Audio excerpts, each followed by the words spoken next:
Alhamdulillah Rabbil Alamin. Wassalatu wassalamu ala ashrafil anbiya'i wal mursalin.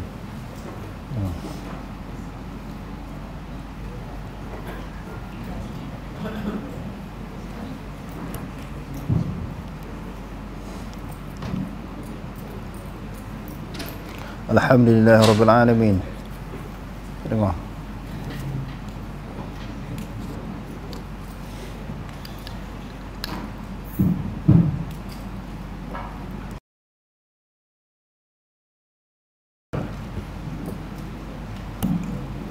Wassalatu wassalamu ala ashrafil anbiya'i wal mursalin wa ala alihi wa ashabihi ajma'in. Allahumma rabbi shrah li sadri wa yassir li amri wa hlul 'uqdatam min lisani yafqahu qawli wa la hawla wa la quwwata illa billahil 'aliyyil 'azim. Allahumma la sahla illa ma ja'altahu sahla wa anta taj'alul husna in syi'ta sahla. Rabbi yassir wa la tu'assir wa atmim bil khair, amma ba'd. Rasul maksum daripada dosa. Allah Subhanahu wa taala memelihara para rasul daripada melakukan maksiat, dosa, perkara mungkar dan haram. Okey. Semua rasul-rasul yang diutuskan oleh Allah Subhanahu wa taala adalah maksum. Maksum sebagaimana yang kita sebut semalam, apa makna? Dipelihara, dijaga, diawasi. Maksum di sini adalah maksum daripada melakukan sebarang bentuk dosa, sama ada dosa besar ataupun dosa kecil. Tetapi bukan maksum daripada melakukan kesilapan, kerana rasul dan nabi boleh berlaku kesilapan sebagai manusia. Nak menunjukkan mereka bersifat sebagai sifat manusia, mesti akan berlaku kesilapan, tetapi kesilapan ataupun kesalahan yang tidak terjatuh kepada dosa. Jadi maksudnya, maksum yang dimaksudkan di sini dipelihara, dijaga daripada sebarang bentuk dosa, sama ada dosa besar ataupun dosa kecil. Okey, terus. Ia dikenali dengan nama maksum. Maksum menjadi salah satu sifat yang wajib bagi rasul-rasul yang dikurniakan oleh Allah Subhanahu wa taala, sehingga mereka mempunyai sifat yang lebih istimewa daripada manusia yang lain. Jadi salah satu sifat wajib pula. Di dalam kita beriman, percaya kepada rasul ni, salah satu sifat yang wajib, mereka ini adalah maksum yang tidak melakukan sebarang dosa, sama ada dosa kecil ataupun dosa besar. Sebab mereka ini adalah merupakan contoh, ikutan, tauladan. Orang nak ambil maklumat daripada demo, takkan demo buat salah. Sebab tu Allah Ta'ala kata dalam Al-Quran, laqad kana lakum fi rasulillahi uswatun hasanah. Sesungguhnya pada diri Rasulullah itu adalah ikutan ataupun contoh yang baik. Contoh yang baik macam mana? Kalau dia duduk bergelumang dengan dosa, bergelumang dengan maksiat, melakukan banyak kesalahan yang boleh membawa kesalahan itu yang boleh membawa kepada dosa. Jadi oleh kerana mereka itu dipelihara oleh Allah Ta'ala daripada sebarang dosa, oleh kerana itulah mereka menjadi contoh, ikutan, tauladan kepada umat manusia. Okey, terus. Oleh itu mereka tidaklah sekali-kali melakukan dosa sama ada kecil atau besar. Mereka juga tidak sekali-kali melakukan maksiat dan menderhakai Allah Subhanahu wa taala, sama ada zahir maupun batin. Hikmahnya ialah Allah Subhanahu wa taala memerintahkan orang Islam mematuhi perintah para rasul dan menjadikan mereka sebagai contoh dan teladan yang paling baik kepada manusia seluruhnya. Firman Allah Subhanahu wa taala, قل إن كنتم تحبون الله فاتبعوني يحببكم الله ويغفر لكم ذنوبكم والله غفور رحيم. Katakanlah wahai Muhammad, in kuntum tuhibbun Allah, sekiranya kamu mencintai Allah ataupun mengasihi Allah. Jadi Allah Subhanahu wa taala ni, sebab apa kita kena kasih kepada Allah? Duk kena takut, selalu kita dengar kan, kita kena takut kepada Allah Ta'ala. Sebab apa orang takut kepada Allah? Kerana di sana ada ancaman, ada amaran, neraka, siksaan yang sangat dahsyat, suatu siksaan yang tak sanggup, tak mampu ditanggung oleh manusia. Oleh kerana Allah Subhanahu wa taala yang mendatangkan azab, siksaan dan juga hukuman, sebab tu orang takut kepada Allah. Yang tu selalu kita dengar di dalam pengajian kita tazkirah, dan kita baca ayat-ayat Quran tentang kena takut. Jadi satu lagi selain daripada kena takut, kena sayang. Sebab apa nak kena sayang? Siapa boleh bagi jawapan? Takut tu kita tahu dah alasan dia, sebab Allah Ta'ala ni menyeksa bagi orang yang melakukan kesalahan. Sayang sebab apa? Tak tahu nak jawab. Sebab apa nak kena sayang? Takut selalu kita dengar ya. Contohnya kita, sebagai contoh yang lain untuk mudah difahami, sebab apa kita kasih kepada manusia? Jiran tetangga kita ke, sahabat handai kita, apatah lagi ibu bapa kita. Sebab apa kita sayang? Sebab mereka berjasa kepada kita, banyak melakukan kebaikan kepada kita. Hasil daripada kebaikan itu, kita melahirkan kasih sayang sebagai bukti terima kasih. Terima kasih terhadap kebaikan-kebaikan yang kita perolehi daripada pihak mereka. Apatah lagi ibu bapa kita, kita lahir-lahir dah dia ada atas dunia ni, sampailah kita dewasa, sampai dia tak ada, banyak pengorbanan, jasa kebaikan yang dia buat. Allah Ta'ala lebih lagi. Bukan setelah kita lahir, sebelum kita lahir lagi. Berapa banyak nikmat yang Allah Ta'ala bagi. Yang Allah, kalau nak kira, kalau kita nak bilang, nak hitung, taubat lahum tak akan terkira, tak akan terhitung. Wa in ta'udu ni'matallahi la tuhsuha. Jika kamu nak kira, nak bilang nikmat Allah Ta'ala sekali-kali tak boleh nak kira. Oleh kerana nikmat itu terlalu banyak. Dan nikmat yang paling besar iman dan Islam. Kerana dengan Islam dan iman lah melayakkan seseorang itu masuk syurga. Dia dapat duit banyak mana pun, umur dia panjang, tubuh badan yang sihat, harta benda dia banyak, tetapi tak ada iman, tak ada Islam. Nikmat iman Islam Allah Ta'ala tak bagi, maka tak layak nak masuk syurga. Jadi nikmat yang paling besar adalah iman dan juga Islam. Jadi oleh kerana nikmat itu terlalu banyak dan terlalu besar kurnia Allah Ta'ala kepada kita, kita kena rasa sayang kepada Allah. Yang kedua, melahirkan kecintaan dan kasih sayang kepada Allah Ta'ala ini adalah sebagai satu bukti, salah satu daripada bukti seseorang itu mempunyai kemanisan iman yang ada di dalam hati dia. Hadis yang selalu kita baca tu kan, hadis yang diriwayatkan oleh Imam Bukhari, salasun man kunna fihi wajada halawatal iman.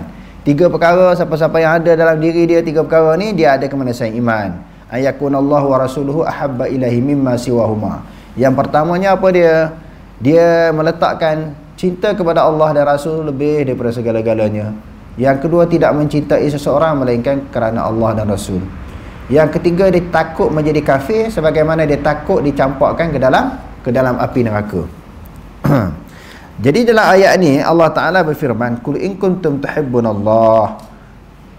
Wahai Muhammad, Allah Ta'ala suruh Nabi Muhammad beritahu kepada umatnya, sekiranya kamu kasih kepada Allah Ta'ala, apa buktinya? Fattabi'uni, ikutlah aku. Ikut aku maknanya ikut sunnah Nabi, amalan Nabi, i'tiqad Nabi, perjalanan hidup Nabi, dan juga akhlak yang dimiliki oleh Nabi SAW diikuti. Bila dah ikut Nabi, yuhibbukumullah, barulah Allah Ta'ala sayang. Jadi ingat, ini kunci dia. Nak bagi Allah Ta'ala sayang, mesti ikut Nabi. Kalau tak ikut Nabi, ikut jalan lain. Islam ni dia ada satu jalan ya, wa anna hadza sirati mustaqiman fattabi'uhu wa la tattabi'us subula fatafarraqa bikum an sabili. Islam ni ada satu jalan ya. Inilah jalanku, jalan yang lurus, jangan kamu mengikut berbagai-bagai jalan, nanti kamu terpesong daripada kebenaran. Satu jalan tu apa dia? Jalan ikut Nabi. Wa may yushaqiqir rasula min ba'di ma tabayyana lahul huda wa yattabi' ghayra sabilil mu'minin nuwallihi ma tawalla wa nuslihi jahannam wa sa'at masira. Barang siapa yang menderhakai Rasul dan mengikut jalan bukan jalan orang beriman, kerana jalan orang beriman dia ikut Rasul. Jadi kita nak kena cek, muhasabah balik. Kita nak kena nilai setiap hari, setiap ketika, amalan kita ni sejajar tak, secocok tak dengan amalan Nabi. Pegangan kita yang kita pegang ni, Islam yang kita amalkan, yang kita laksanakan, sejajar tak apa yang telah dibawa oleh Nabi. Siapa-siapa yang menentang Rasul mengikut jalan bukan jalan orang beriman. Jalan orang beriman mesti dia ikut Rasul. Yang ni kita kena tengok hari-hari, muhasabah hari-hari, amalan kita ni tepat ataupun tidak. Ataupun berapa peratus je kita ikut Nabi, banyaknya memang tak ikut. Sedangkan Allah Ta'ala dah bagi panduannya, Islam ikut Nabi. Oh, dia jalan dalam dunia ni banyak kan, jalan ikutan dia banyak. Yang banyak juga mengaku betul, mengaku benar, mengaku Islam. Tetapi yang betulnya adalah jalan yang ditunjukkan oleh Nabi. Bila fattabi'uni yuhibbukumullah, bila kamu ikut aku, nescaya kamu dikasihi oleh Allah. Kesan Allah Ta'ala kasih kepada seseorang setelah dia mengikut Nabi, yaghfir lakum zunubakum, kesannya Allah Ta'ala ampun dosa. Besar natijah kesan daripada ikut Nabi, sayang kepada Nabi. Nescaya Allah Ta'ala kasih, yang pertama, bila Allah Ta'ala kasih, kita ini sentiasa berada di dalam rahmat Allah, di dalam naungan Allah, perlindungan Allah Ta'ala, pemantauan Allah, pemeliharaan daripada Allah. Allah Ta'ala akan ampun dosa kamu. Wallahu ghafurur rahim. Dan Allah Ta'ala itu maha pengampun lagi penyayang. Bila Allah Ta'ala ampun, dia sayang pula orang yang melakukan kesalahan, yang dia bertaubat kepada Allah hasil daripada kesalahan yang dia lakukan. Okey, terus firman Allah Subhanahu wa taala, "Wa ma arsalna min rasulin illa liyuta'a bi'idhnillah, walau annahum idzalamu anfusahum ja'uka fastaghfara lahumur rasul lawajadullaha tawwabar rahima." Dan tidaklah kami mengutuskan min rasulin, daripada mana-mana rasul. Maknanya rasul ni ramai ya, bukan Nabi Muhammad sahaja, bahkan nabi-nabi yang sebelumnya. Jadi tujuan Allah Ta'ala utuskan para rasul illa liyuta'a, melainkan untuk dipatuhi. Bukan saya saja, untuk kita patuh, kita hormat, kita ikut dan kita taat. Dan ketaatan kepada rasul ini, dia tidak ada pilihan. Dia adalah merupakan ketaatan yang mutlak. Ati'ullaha wa ati'ur rasul. Dia ada perkataan ati'u, kepada Allah pun sama, kepada Rasul pun sama. Maknanya tidak ada pilihan. Orang Islam di dalam ketaatan kepada Allah, kepada Rasul ni tak ada pilih. Dia mesti terima. Kalau kepada manusia ada pilihan. Manusia itu beriman ataupun tidak. Apa yang disuruh oleh manusia itu menepati ajaran syarak ataupun tidak, yang tu dinilai di sudut itu. Ketaatan kepada Allah dan Rasul ni tak boleh ada pilihan. Mesti apa sahaja yang datang daripada Allah dan Rasul mesti patuh. Sami'na wa ata'na. Wa ma kana lil mu'minin wala mu'minatin idza qadallahu wa rasuluhu amran an yakuna lahumul khiyaratu min amrihim. Tidak khiyarah, pilihan. Wa may ya'sillaha wa rasulahu faqad dhalla dhalalan mubina. Tidak boleh daripada kalangan orang lelaki yang beriman kepada Allah dan juga orang perempuan yang beriman kepada Allah, bila Allah Ta'ala telah menetapkan suatu perkara, dia ada khiyarah, dia ada pilihan lain. Tak ada ruang, tak ada pilihan, tak ada ruang, tak ada jalan, mesti dia kena ikut dia. Sifat orang beriman ni diikut sahaja apa yang diputuskan oleh Allah dan Rasul. Dia kata taat di sini biiznillah, dengan izin Allah. Bukan sahaja nak taat kepada Rasul, tapi dengan perintah Allah, dengan keizinan Allah.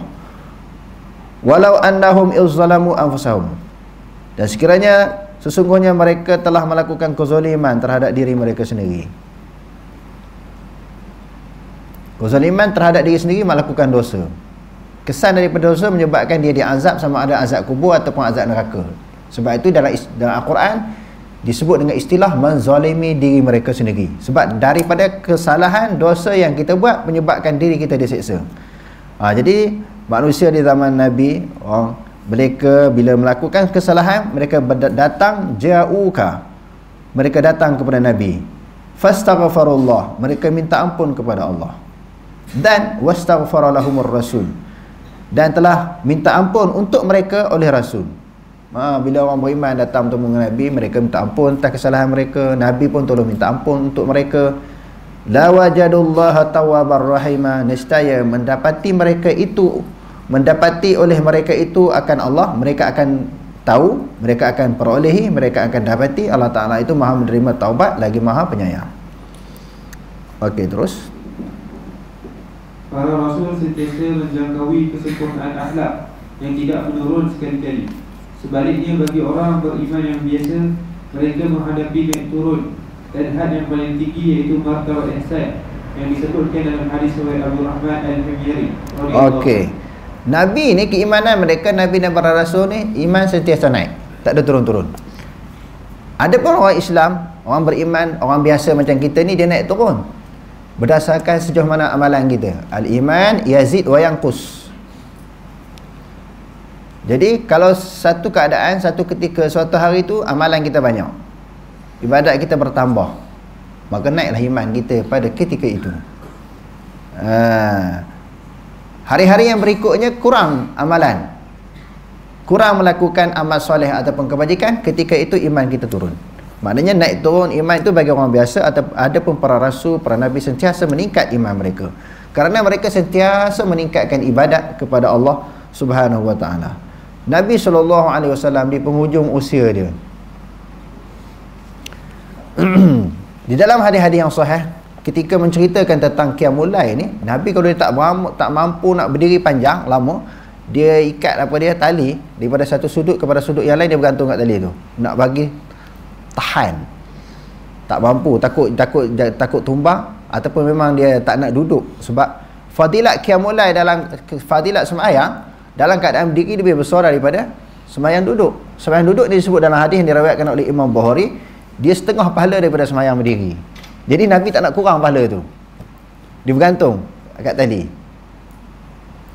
Ketika penghujung usia dia, umur dia makin meningkat, maknanya lagi nak bertemu dengan Allah, hampir nak bertemu dengan Allah, hampir berlakunya kewafatan kepada beliau, lagi kuat ibadat. Bukan makin lama makin merosot atas alasan kita kan, yang dah tua, kita dah uzur, jadi kuranglah ibadat. Kalau sihat macam muda-muda dulu, bolehlah kuat. Itu bukan alasan. Lagi dekat bertemu dengan Allah, mereka lagi banyak melakukan ibadat sebagai persiapan sebelum berlaku kematian. Okey, terus. An ta'budallaha ka'annaka tarahu fa in lam takun tarahu fa innahu yaraka. Maksud bahawasanya anda menyembah Allah seolah-olah anda melihatnya, dan jika anda tidak melihatnya, sudah pasti dia tetap melihat anda. Martabat ihsan adalah merupakan martabat yang paling rendah bagi rasul-rasul, dan mustahil martabat mereka lebih rendah daripada itu. Walaupun itulah yang paling tinggi bagi manusia biasa. Akal dan syarak bersepakat tentu tentang perlunya rasul-rasul itu bersifat maksum. Adalah sesuatu yang tidak diterima oleh syarak dan akal. Rasul itu seorang pencuri, perompak, penyamun, pemabuk, penzina, tidak ikhlas, menunjuk-nunjuk dan lain-lain sifat keji. Para rasul mestilah berperangai mulia, berhati bersih, bercahaya dengan nur hidayah daripada Allah Subhanahu wa taala, sehingga tidak ditembusi oleh kotoran maksiat zahir dan batin. Itulah yang dinamakan sebagai maksum. Maksum sebelum menjadi rasul. Jadi bukan setelah jadi rasul, sebelum jadi rasul mereka dah maksum, dah dipelihara daripada terjatuh kepada sebarang dosa. Para ulama berbeza pendapat tentang maksum para rasul. Dari segi adakah ia berlaku sebelum mereka dilantik menjadi rasul atau selepasnya. Sesetengah ulama berpendapat para rasul maksum sebelum mereka dilantik menjadi rasul lagi, dan berterusan sehingga mereka benar-benar menjadi rasul kerana sifat peribadi seseorang membawa kesan kepada masa hadapan dakwahnya. Jadi kalau ini golongan pertama, sebelum jadi rasul pun tak pernah buat maksiat. Kerana apa? Kalau kita buat kesalahan sebagai seorang pendakwah ni, dia akan memberi kesan semasa kita menyampaikan dakwah. Itu yang nak timbul kan. Dulu dia ni pun main gitar dulu masuk dalam kumpulan rock, tiba-tiba nak cakap agama, orang ungkit. Benda tu dah puluh tahun dah. Mana ada manusia selain daripada rasul, mana ada orang tak buat salah. Dia ungkit balik, dia duduk main gitar je ni, tiba-tiba jadi penceramah, jadi ustaz glamour. Kita nak pakai ke cakap dia? Dia ungkit balik, bahaya betul lah.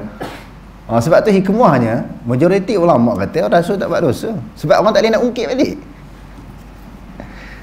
Contohnya Rasulullah kan, orang sebut apa dia, Al-Amin kan. Daripada kecil lafaz gelaran itu ditonjolkan dan disebut oleh orang, bukan kata orang Islam ni, orang kafir pun masa dia kecil lagi, Al-Amin, Al-Amin. Muhammad ni Al-Amin, amanah, jujur, betul, tak ada menyeleweng. dikenang sampai ketua. Jadi orang yang bukan Islam, kafir Quraisy tolak bukan kerana masalah yang berlaku kepada Nabi. Masalah dari sudut akhlak dia, latar belakang dia, beri peketi dia, dulu panggil dia tak okey, dia dah jadi rasul baru okey, tak. Daripada dulu dah okey. Mereka tolak tu kerana apa? Kalau orang kafir Yahudi dan Nasrani, hasadan min indi anfusihim min ba'di ma tabayyana lahumul haq, kerana hasad. Mereka duk ingat Nabi akhir zaman pun daripada Bani Israel. Kalau orang kafir Mekah pula yang bukan Yahudi dan bukan Nasrani ini, dia rasa tergugat. Kalau orang ikut Nabi, tak ada orang nak ikut demo. Demo ni pemimpin-pemimpin Mekah yang mengimarahkan, yang menguasai Mekah dan mengimarahkan Masjidul Haram. Kalau ikut Nabi, pengaruh mereka akan merosot, akan berkurangan. Orang duk alih kiblah tu kepada Nabi. Maknanya penghormatan, kasih sayang kepada Nabi. Tidak orang duk hormat demo. Atas dasar tu, bukan atas dasar latar belakang yang tidak baik yang dilakukan oleh Rasulullah. Jadi maknanya sebab apa para Nabi dan para Rasul ni diambil daripada orang yang tidak ada maksiat, melakukan kesalahan yang menyebabkan dosa, kerana memberi kesan kepada dakwah. Bila dia menyampaikan dakwah, orang akan ulang balik, orang akan ungkit balik. Ungkit ni tak habis. Manusia sentiasa tak akan puas hati, sentiasa tak puas hati dengan cara orang. Kalau kesalahan dia tengok orang tu kesalahan di sudut agama, tak ada, dinilai, diukur, dikaji, tak ada. Apa yang dia cakap tu betul, berdasarkan Quran dan Sunnah, berdasarkan hukum syariat, tak ada salah. Tapi dia tak nak ikut juga. Apa alasannya, apa hujahnya, dia akan cari kesalahan-kesalahan yang lampau. Itu memberi kesan kepada dakwah kita. Okey, terus. Oleh itu, mereka hendaklah mempunyai sifat yang tidak boleh menjadi sasaran kritikal terhadap dakwah dan risalah yang dibawanya. Ulama di atas berdalilkan Rasul adalah pilihan Allah dan sentiasa berada di bawah perintahnya semenjak daripada kecil lagi. Firman Allah Subhanahu wa taala tentang Nabi Musa alaihissalam, "Anqadhifi fit tabuti faqdhifihi fil yammi falyulqihi al-yammu bis-sahili ya'khudhu 'aduwwun li wa 'aduwwun lahu wa alqaitu 'alayka mahabbatan minni wa litusna'a 'ala 'aini." Maksudnya, okey, tadi dia sebut apa? Firman Allah Ta'ala tentang Nabi apa? Nabi Nuh kan? Hak tulis ni? Situ. Saya selalu sebut kan, beberapa tempat silap lah. Mungkin dipanggil ala kulli hal, ala sawab, bukan daripada pihak penulis. Mungkin masalah dia ajar komputer, dia terlari. Biasalah bila kita menaik ni jadi macam tu. Orang tulis dengan tangan pun macam tu juga. Tapi ayat ni menceritakan sebenarnya kisah apa? Nabi Musa alaihissalam. Nabi Musa ni, sebagaimana Nabi-Nabi yang lain juga,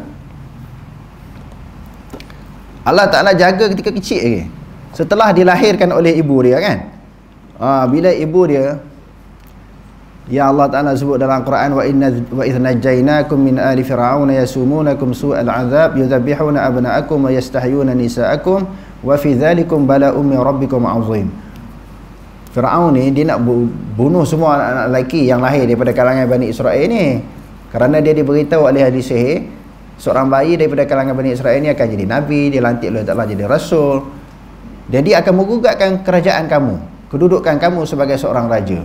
Jadi Firaun ni bunuh semua mana-mana bayi yang dilahirkan di atas muka bumi, di bumi Mesir ni dibunuh. Dia sembelih, dicekik dan sebagainya. Lalu setelah Nabi Musa dilahirkan oleh ibunya, Allah Ta'ala kata aknik zifihi fihi fit tabuti, hendaklah kamu lepaskan, kamu letakkannya fi tabut. Maknanya di dalam kotak ataupun peti. Fakzifihi fil yam, lalu kamu alirkan, kamu hanyutkan di sungai. Falyulqihil yammu bisahil, jadi sungai itu akan membawanya Musa sampai ke tepi pantai. Bila dah sampai ke tepi pantai, ya'khuzhu, nescaya akan mengambil akannya Musa, aduwwul li, musuh aku. Allah Ta'ala kata musuh aku akan ambil dalam kotak ni. Siapa dia musuh Allah? Firaun. Ya'khuzhu, nescaya akan mengambil akannya oleh musuhku aduwwul li wa aduwwullah, dan musuh Nabi Musa sendiri. Memang Nabi Musa, Firaun ni musuh Nabi Musa kan, musuh dia akan ambil tanpa disedari. Secerdik-cerdik Firaun, sehebat-hebat Firaun kan, dia pantang jumpa bayi ni, dia nak bunuh, takut lawan dia. Tiba-tiba Nabi Musa ni dia dikaburi mata oleh Allah Ta'ala. Dia rasa kesian pula tengok budak ni, lalu dia bela di dalam istana dia. Wa alqaitu alayka mahabbatan minni, aku akan campakkan kepada engkau kasih sayang daripada aku. Maknanya siapa-siapa yang tengok engkau, hatta Firaun sendiri, siapa-siapa yang tengok engkau, dia akan rasa sayang, rasa kesian, tak jadi nak marah, tak terasa nak bunuh. Tidak kalau bayi-bayi lain dia nak bunuh, dia bertindak kejam nak membunuh. Tapi Allah Ta'ala campakkan kasih sayang kepada sesiapa sahaja yang melihat Nabi Musa. Walitusna'a ala aini, supaya engkau dipelihara, dijaga di atas pengawasanku. Tidak duduklah istana musuh tu, terdedah dengan ancaman, kesulitan, bahaya, malapetaka, musibah, terdedah dengan beberapa kesulitan. Tapi Allah Ta'ala kata, duduklah istana Firaun ni atas pengawasan aku, atas pemantauanku. Maknanya Allah Ta'ala nak menenangkan perasaan hati sanubari ibu Nabi Musa AS. Jangan takut, walaupun duduk dalam istana Firaun, walaupun berada di dalam rumah musuh Allah dan musuh Nabi Musa sendiri. Dalam ayat yang lain Allah Ta'ala kata, inna radduhu ilaiki wa ja'iluhu minal mursalin, kami akan menjadikan dia itu rasul dan dia dikembalikan kepada kepangkuan kamu, wahai ibu Musa. Kami akan kembalikan dia kepada kepangkuan kamu dan kami jadikan dia sebagai seorang rasul. Kamu jangan takut, kami yang jaga dia.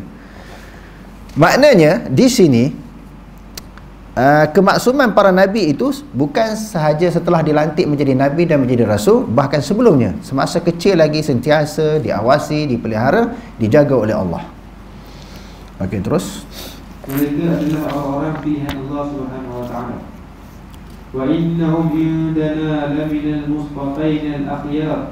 Maksudnya, dan sesungguhnya mereka di sisi kami adalah dari orang-orang pilihan yang sebaik-baiknya. Oleh itu, mereka tidak maksum sebelum menjadi rasul lagi, dan berterusan sehingga selepas menjadi rasul. Bagi sesetengah ulama pula, maksum tidak berlaku melainkan setelah benar-benar menjadi nabi, kerana manusia tidak diperintahkan mengikut nabi melainkan setelah mereka benar-benar menjadi nabi. Sebelum benar-benar menjadi nabi, mereka adalah manusia biasa sahaja. Cuma mereka dianggap luhur dan menjauhi maksiat dan dosa sebelum menjadi rasul dengan fitrah dan inayah daripada Allah Subhanahu wa taala. Namun ia tetap tidak dinamakan sebagai maksum. Okey. Pendapat yang kedua kata, yang Allah Ta'ala jaga betul-betul ini daripada melakukan sebarang kesalahan setelah jadi nabi. Oleh kerana itu, sebelum jadi nabi, kita tidak diperintahkan untuk diikuti para nabi ini. Sebab itu Rasul SAW, dia dilantik menjadi rasul ketika umur apa? 40 kan. Jadi sebelum umur 40 tu kita nak kena ikut tak? Macam Nabi bela apa? Bela kambing, Nabi berniaga. Sesuatu tindakan perbuatan sebelum jadi rasul tu kita nak kena ikut tak?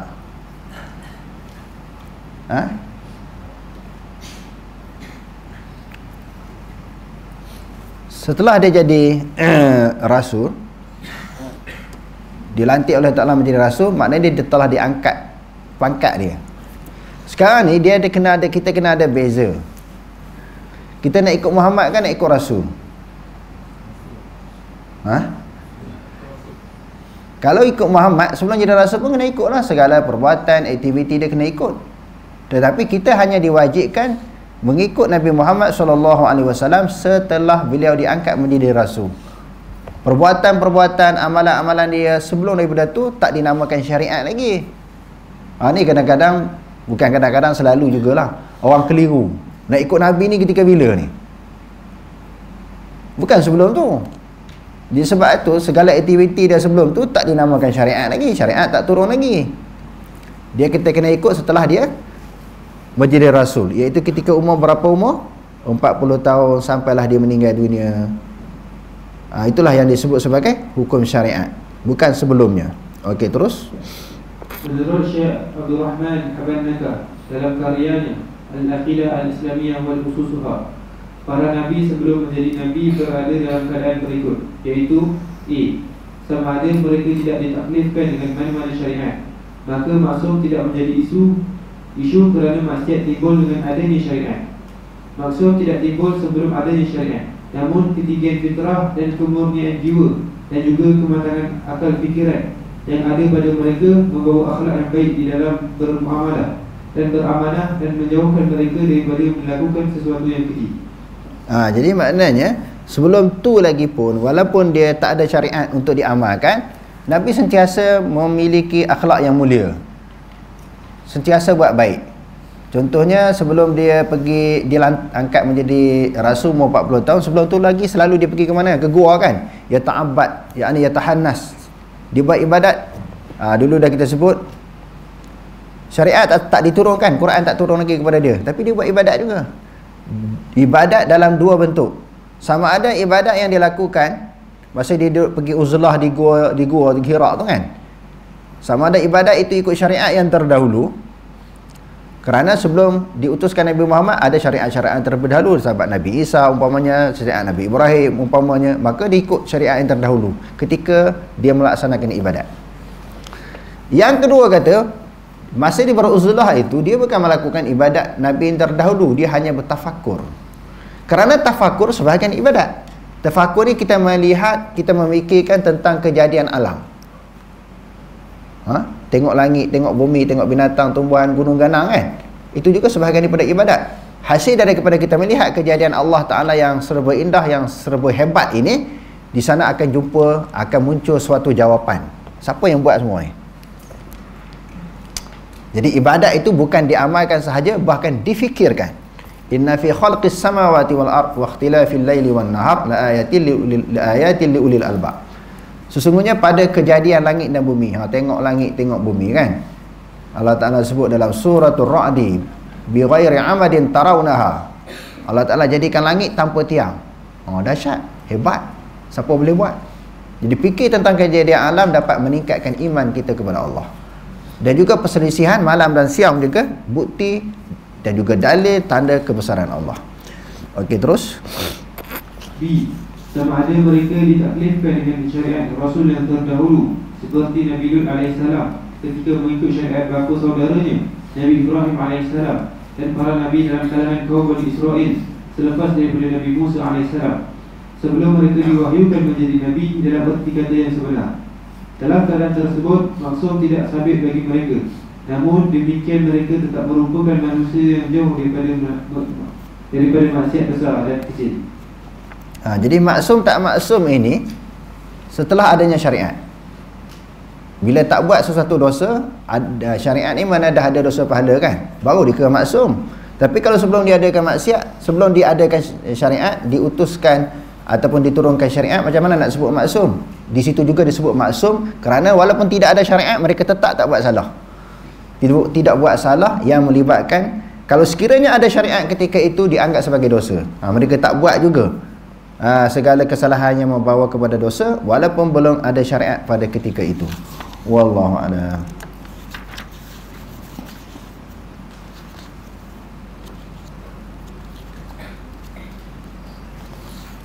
Jumpa sahabat-sahabat sekalian, macam biasa ada sedikit jamuan di dewan makan. Jadi lepas ngaji ni jangan turun balik